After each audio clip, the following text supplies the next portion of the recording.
Hello everyone. तो चलिए आज की क्लास में problems on time and distance का एक क्वेश्चन है। ये क्वेश्चन है फ्लाइट से रिलेटेड, ठीक है। क्वेश्चन में दिया हुआ है in a flight of 600 kilometre an aircraft was slowed down due to bad weather. The average speed of the trip was reduced by 200 kilometre per hour and the time of the flight increased by 30 minutes. Find the duration of the flight. देखिए सीधी सी बात है, अगर किसी भी यात्रा को, किसी भी जर्नी को करने में अगर एक्चुअल स्पीड से, मान लीजिए कि कोई डिस्टेंस है, ऐसा ही क्वेश्चन हमने इससे पहले वाले एक वीडियो में भी डिस्कस किया था जो ट्रेन का क्वेश्चन था। अगर हर दिन कोई बस हो, ट्रक हो, प्लेन हो, ट्रेन हो, अगर एक फ़िक्स डिस्टेंस को कवर करता है, ठीक है, एक फ़िक्स स्पीड से, हर दिन फिक्स स्पीड से तय करता है, तो ये दोनों आपस में इक्वल होता है। लेकिन डिस्टेंस तो नहीं बदलता है। अगर किसी कारणवश ये आपका स्पीड अगर बदल जाए, यानी कि अगर इस दोनों में से कोई एक स्पीड, अगर पहले दिन इस स्पीड से गया और दूसरे दिन अगर वो थोड़े कम स्पीड से गया, यानी कि अगर इसका स्पीड मान लीजिए 20 किलोमीटर पर आवर ही कम हो गया, तो ऑटोमेटिक है कि जब स्पीड कम होगा, ठीक है, तो वो उस डिस्टेंस को कवर करने में ज़्यादा समय लेगा। यानी कि स्पीड जो होता है ना, टाइम का इन्वर्सली प्रोपोर्शन होता है। अब इस क्वेश्चन को देखिए ध्यान से। हर दिन फ्लाइट 600 किलोमीटर की दूरी को तय करता है, लेकिन ख़राब मौसम के कारण आज उसका रफ्तार क्या हो गया, 200 किलोमीटर प्रति घंटा कम हो गया। तो गिवन में, ठीक है, गिवन में डिस्टेंस हमारे पास कितना है, 600 किलोमीटर प्रति घंटा, ठीक है, और लेट एक्चुअल स्पीड जो उसका हुआ रहता होगा हर दिन का, वो होता होगा x किलोमीटर पर आवर। तो हर दिन उस दूरी को, ठीक है, वो फिक्स समय में तय करता होगा। हर दिन उस दूरी को फिक्स समय में वो तय करता होगा। आज क्या हुआ कि डिस्टेंस में थोड़ा सा क्या है कि वही वाला डिस्टेंस है, लेकिन चाल जो है वो कितना से घट गया, उसका 200 किलोमीटर प्रति घंटे से घट गया। अब ध्यान से समझिए इस क्वेश्चन को, ठीक है। डिस्टेंस तो पहले भी वही था, अभी भी वही है, लेकिन स्पीड जैसे ही घटेगा तो ऑटोमेटिक है कि टाइम ज़्यादा लेगा। टाइम ज़्यादा कौन लेगा, ये या ये? तो ऑब्वियस है कि ये वाला जो है टाइम ज़्यादा है। अब मान लीजिए कि हर दिन वो फ्लाइट 1 घंटे में कहीं जाता था, 1 घंटे में, आज जा रहा है 1 घंटे 30 मिनट में। तो अगर हमको इस दोनों इक्वेशन को इक्वल करना है, तो या तो इसमें 30 मिनट माइनस करेंगे, ये है इस क्वेश्चन को सॉल्व करने का अप्रोच, और या नहीं तो इसमें 30 मिनट ऐड कर देंगे। यानी 1 घंटे को 1 घंटे 30 मिनट के बराबर करने के लिए या तो 1 घंटे में 30 मिनट जोड़ेंगे, या तो 1 घंटा 30 मिनट में 30 मिनट घटाएंगे। बस यहीं से इस क्वेश्चन का सॉल्यूशन हो गया, ठीक है। अब ध्यान से देखिए, यहाँ पर डिस्टेंस है हमारे पास कितना, 600 किलोमीटर प्रति घंटा, और स्पीड आपको पता नहीं है तो इसको x मान लेते हैं। यहाँ पर डिस्टेंस पे जो है ये भी है 600 किलोमीटर, बट यहाँ स्पीड कितना है, 200 किलोमीटर प्रति घंटा कम हो गया। अब इस इक्वेशन को इस इक्वेशन के बराबर करने के लिए सीधी सी बात है कि यहाँ पर ज़्यादा समय लग रहा है, और कितना ज़्यादा समय लग रहा है, तो 30 मिनट। तो इसमें जो 30 मिनट ज़्यादा लग रहा है, इसको इसके बराबर तभी किया जा सकता है जब हम इसमें 30 मिनट क्या करें, माइनस कर दें। और चूँकि टोटल जर्नी जो है वो किलोमीटर प्रति घंटे में है, इसलिए मिनट को कन्वर्ट करेंगे हम लोग आवर में। ओके, अब देखिए, अब हम इसको कुछ नहीं करेंगे, बस सॉल्व करेंगे। 32 जा 60, 600 बाय x, इसको अगर माइनस इधर कर दें तो 600 बटे x माइनस 200 और इक्वल टू हो जाएगा -1 बटे 2, ठीक है।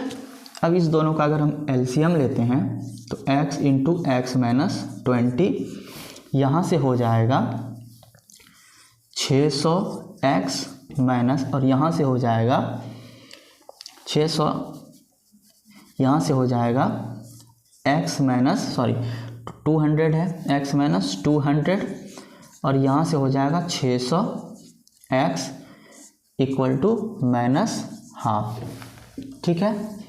अब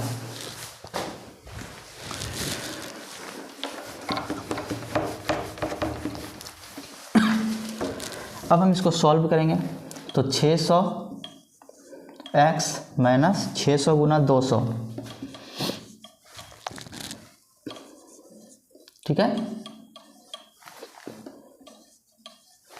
ओके। अब minus 600x y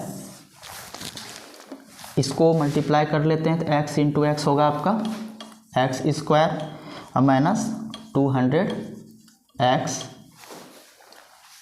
equal to -1/2।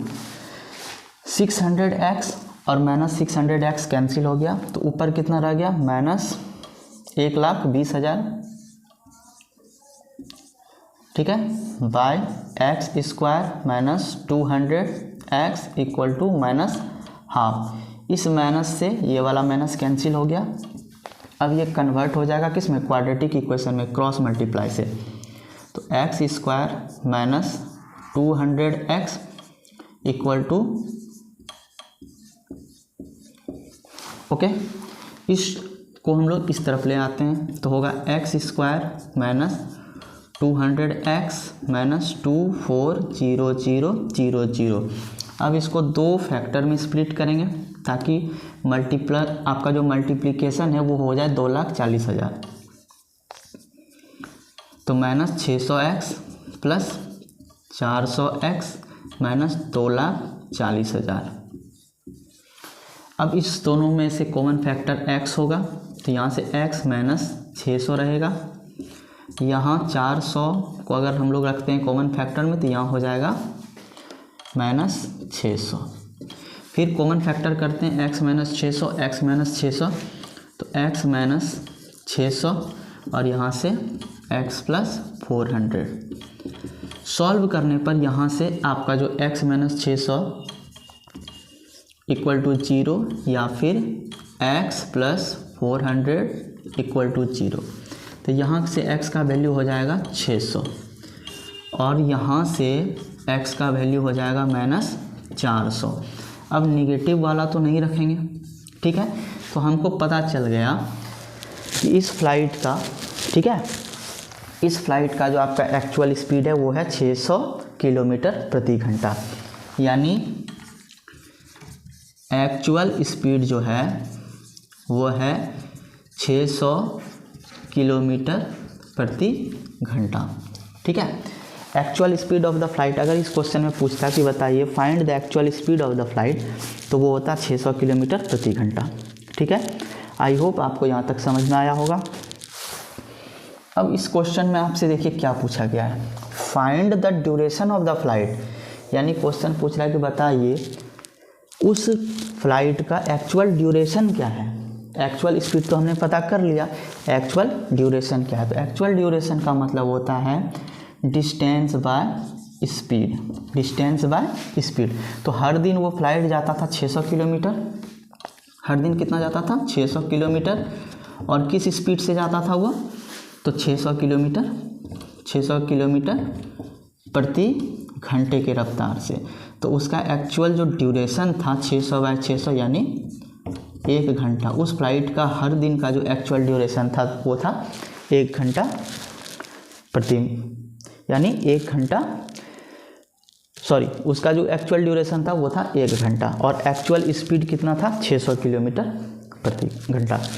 अब ट्रेन में इसी प्रकार का क्वेश्चन जब हम लोग ट्रेन में पढ़े थे तो उसमें एक्चुअल स्पीड निकाले थे और इस क्वेश्चन में हमने निकाला एक्चुअल ड्यूरेशन।